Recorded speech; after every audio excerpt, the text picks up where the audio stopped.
पोह पलटत नइखे सखी हो पातारा तो धोती वाला मिलल बाटे हमार पातारा तो धोती वाला मिलल बाटे मोर पातारा बड़ा मौग ए सखी। हमरो बुझाला के एकदम छके हो।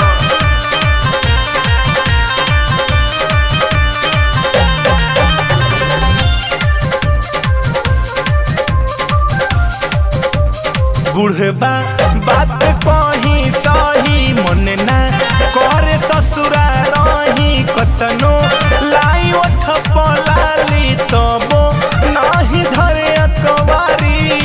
सखी देवर तार नहीं खस। बुढ़बा बात कही सही मन ना करे ससुरा रही कतनो लाई ओठ पलाली तबो नाही धरे अकवारी सट के ना सूते सूते जाला गोला तारी ना बढ़ावे कबो खतरा से जिया पोह पलटत नइखे सखी हो पातारा तो धोती वाला मिलल बाटे हमार पातारा तो धोती वाला मिलल बाटे मोर पातारा इनकर तो किस्मते फूट गइले सखी। हम तारा से कहला रहिलू कि ओकरा के छोड़ के चल आवा।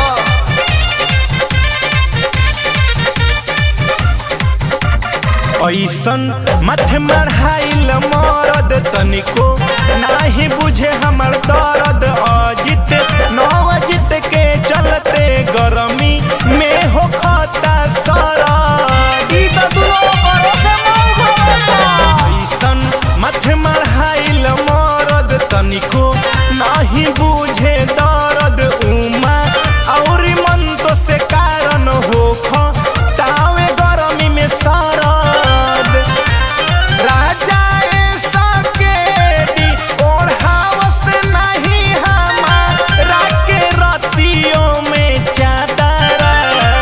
से जिया पोह पलटत नइखे सखी हो पातारा तो धोती वाला मिलल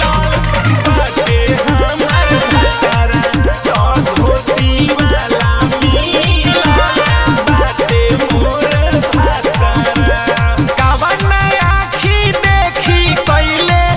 पापा मोर बियाहवा की बिगड़ल हमर जतरा से जिया